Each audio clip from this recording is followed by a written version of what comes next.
5천만의 정보 문맹 퇴치운동 2009의 경제과외 자본주의 작동 원리를 이해하자입니다. 구독, 좋아요, 공유하기는 경제과외 준비에 큰 힘이 됩니다.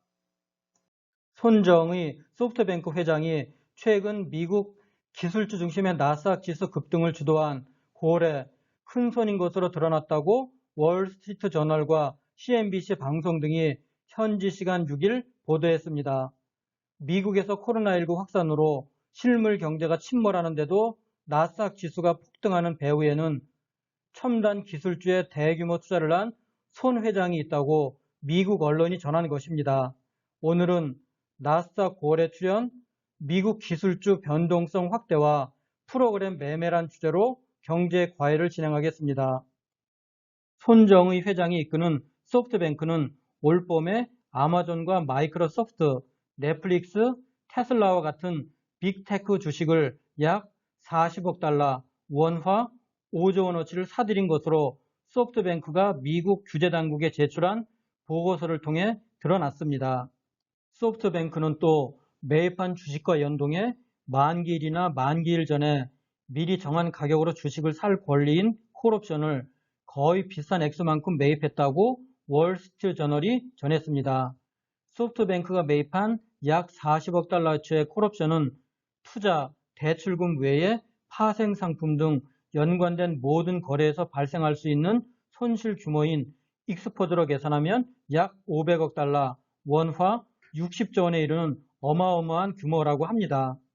소프트뱅크의 활발한 콜옵션 거래 등에 힘입어 뉴욕 증시의 나스닥 거래 규모가 코로나19 확산 이전보다 현재 2배가량 늘어났습니다.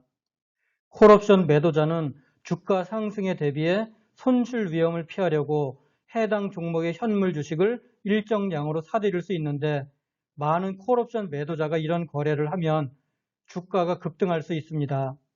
월가의 투자자와 분석가들은 나스닥 시장에서 이런 거래 움직임을 포착했지만 그 배우가 누구인지 몰랐다가 이번에 소프트뱅크가 규제 당국에 보고한 내용을 통해 소프트뱅크의 개입 사실이 드러난 것입니다. 소프트뱅크는 최근 미국 주요 기술주 현물과 콜옵션을 40억 달러가량 매입 매도에 30에서 40억 달러, 원화 4, 5조 원 상당의 평가 차익을 거둔 것으로 추정되지만 일본 도쿄 증시에서는 소프트뱅크의 고위험 투자에 대한 불안감으로 주가가 급락했습니다. 소프트뱅크가 미국 기술주 콜 옵션 매수로 나스닥 급등을 부추긴 나스닥 고래였다는 사실이 들통난 뒤 지난 9월 7일부터 9일까지 소프트뱅크 주가는 10% 넘게 주저앉았고 이 기간 날아간 시가총액은 120억 달러, 원화 14조 원이 넘었습니다. 손정의 회장은 신생 IT 기업에 과감한 투자를 해왔으나 최근 투자 방향을 전환한 것으로 보입니다. 손 회장은 사무실 공유 기업인 위워크와 차량 호출 스타트업 기업인 우버 등에 투자했다가 큰 손실을 받고 이번 거대 IT 기업에 대한 투자를 통해 손실을 만회하려는 것 같다는 분석입니다. 지난해 위워크에서 거액의 손실을 본 손 회장은 올해 4조 5천억엔 원화 약 50조 원 이상의 자산 매각과 2조 5천억엔 규모의 자사주 매입 계획을 발표하는 등 주주 친화적인 행보를 보여주었습니다. 소프트뱅크는 우버, 틱톡의 모기업인 바이트댄스 등 기술 스타트업에 투자하는 1,000억 달러 규모의 비전 펀드를 운영하고 있습니다. 지금까지 말씀드린 나스닥 고래 출현 뉴스에 생소한 금융 용어들이 많으셨죠. 그 중에서 오늘은 주식 매매 기법 중 프로그램 매매에 대해서 말씀을 드리겠습니다. 프로그램 매매는 일반적으로 시장 분석, 투자 시점 판단, 주문 제출 등의 과정을 컴퓨터로 처리하는 거래 기법을 통칭합니다. 시장 상황별로 실행할 투자 전략을 사전에 미리 수립해서 그 내용을 컴퓨터에 프로그래밍하고 시장 상황의 분석과 분석 내용에 따른 주문 등을 프로그램에 따라 컴퓨터로 처리하는 매매 방법을 말합니다. 넓은 의미로는 컴퓨터 프로그램을 사용해 일시에 여러 종목을 자동으로 사고 파는 것을 말합니다. 단순히 매수 매도 목표치에 도달했을 때 많은 종목을 한꺼번에 사고 파는 비차익 거래와 현물 주식과 선물 옵션 간의 단순 가격 차이를 이용해 무위험 수익을 얻는 차익 거래로 구분됩니다. 좁은 의미로는 차익 거래만을 이야기하기도 합니다. 차익 거래란 원래 공간 차이를 이용한 투자에서 시작됐습니다. 같은 시점에 다른 지역에서 거래되는 상품의 가격이 차이가 있다는 것을 이용해 싼 곳에서 사서 비싼 곳에서 파는 것입니다. 통신이 발달하지 않았던 20세기 초반 런던과 파리, 뉴욕 시장에서 달러나 금광, 유가 등의 가격 차이를 이용한 차익 거래가 성행했습니다. 주문을 전화로 냈던 시기라 전화 회선을 먼저 연결해주는 권한을 갖고 있던 전화 교환원이 가장 막강했던 시기랍니다. 이 같은 개념이 증시에 적용된 게 주가지수 선물 옵션과 현물 주식 사이의 차익 거래입니다. 지수 선물 옵션은 평소에는 시장 수급에 따라 이론 가격에서 벗어나 움직이지만 만기 결제일에는 이론 가격으로 돌아온다는 성질을 이용한 것입니다. 예를 들어 주가지수 선물 옵션이 고평가되면 저평가된 현물을 사고 고평가된 주가지수 선물을 매도합니다. 이를 매수 차익 거래라고 부릅니다. 반대로 현물 주식이 고평가됐다면 저평가된 주가지수 선물을 사고 고평가된 현물을 팝니다. 이를 매도 차익 거래라고 부릅니다. 이때 매매가 되는 현물 주식은 코스피 200의 움직임을 정확하게 따라가도록 바스켓을 구성해야 합니다. 이 때문에 한꺼번에 여러 종목의 매수, 매도 주문이 이루어지는 것입니다. 결제일 전이라도 현물 주식과 지수, 선물, 옵션 가격 차이가 정상 이론가 수준으로 돌아올 때 당초의 차익 거래 방향과 반대로 선물 옵션과 현물 주식을 사고 팔아 무위험 수익을 얻는 것이지요. 선물 옵션 만기일, 특히 두 종목의 만기월이 겹치는 날이면 반대 매매를 통한 차익 거래, 잔고 청산이 대규모로 이루어지기 때문에 현물 주가에도 급격한 변동이 나타날 수 있습니다. 선물은 3, 6, 9, 12월 3개월 단위로 만기가 돌아오고 옵션은 1, 2, 3, 4월 등 한 달 단위로 만기일이 돌아옵니다. 우리나라의 선물 옵션 만기일은 매월 둘째 주 목요일이고 미국의 선물 옵션 만기일은 매월 셋째 주 금요일입니다. 따라서 손정희 회장이 촉발한 나스닥 거래 논란에 의한 미국 주식시장의 급등락은 선물 옵션 만기일인 다음 주 금요일까지는 지속될 것 같습니다. 한국 증권시장에서의 프로그램 매매는 모든 지수 차익 거래와 동일이니 일시에 코스피 200 구성 종목 중 15개 종목 이상을 거래하는 비차익 거래를 의미합니다.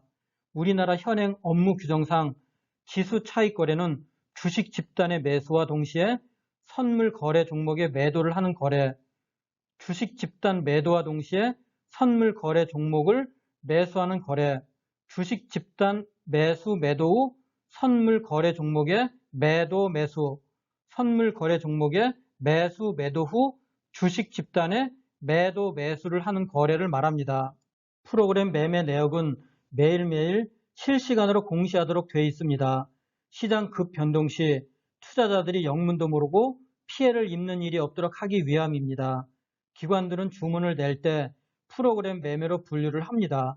증권거래소는 이를 집계해 실시간으로 공개하고 증권거래소는 내부적으로 한꺼번에 15개 종목 이상의 주문이 나오는 것은 프로그램 매매로 분류합니다. 만약 한꺼번에 15개 종목 이상 주문을 내놓고도 프로그램 매매로 신고하지 않았다면 금융당국으로부터 제재가 내려집니다. 평상시 매매 잔고 집계와 별도로 선물 옵션의 만기일에는 오후 3시 20분부터 30분까지 10분간 마감 동시효과에서 선물 옵션과 연계된 프로그램 매매를 실시할 기관 투자자는 사전에 신고를 해야 합니다. 이 같은 사전 신고 제도를 선샤인 제도라고 부릅니다. 신고 시한은 3시 15분까지입니다. 선샤인 제도를 통해 전체 및 종목 주문 상황을 보면 동시효과 때 가격 동향을 대략은 짐작할 수 있습니다. 사전 공시는 3시 넘어 막판에 몰리는 경향이 있습니다. 이런 프로그램 매매 공시를 트레이딩에 활용해 본다면 선물이 고평가돼 매수 차익 거래인 현물 매수 더하기 선물 매도가 활발하게 이루어지면 매매 시점에서는 현물 주가 상승에 도움이 됩니다. 하지만 이는 반대 매매를 통해 청산해야 할 물량이 그만큼 많다는 뜻이기 때문에 만기일이 다가올수록 현물 주가에 부담이 될 수밖에 없습니다. 국내 증시는 구조적으로 매수 차익 거래가 많을 수밖에 없습니다.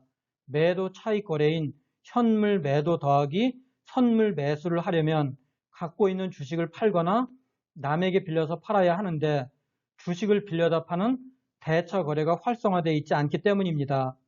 만기일이 다가오면 거의 항상 프로그램 매매 부담이 들먹여지는 이유입니다. 오늘 말씀드린 내용을 정리해 보겠습니다. 프로그램 매매는 시장 분석, 투자 시점 판단, 주문 제출 등의 과정을 컴퓨터로 처리하는 거래 기법으로 시장 상황별로 실행할 투자 전략을 사전에 미리 수립하여 그 내용을 컴퓨터에 프로그래밍하고 시장 상황의 분석과 분석 내용에 따른 주문 내용 등을 프로그램에 따라 컴퓨터로 처리하는 매매 기법입니다. 우리나라에서는 15개 종목 이상을 한꺼번에 매매하는 것을 말합니다. 우리나라의 선물옵션 만기일은 매월 둘째 주 목요일이고 미국의 선물옵션 만기일은 매월 셋째 주 금요일입니다. 따라서 손정희 회장이 촉발한 나스닥 거래 논란에 의한 미국 주식시장의 급등락은 선물옵션 만기일인 다음 주 금요일까지는 지속될 것 같습니다. 그러나 다다음 주부터는 변동성 축소와 더불어 금융시장은 점차적으로 안정될 것으로 예상합니다. 오늘 준비한 것은 이것으로 마치겠습니다. 여러분 한 분 한 분의 구독, 좋아요, 공유는 자료를 준비하는 저에게 큰 격려가 됩니다. 감사합니다.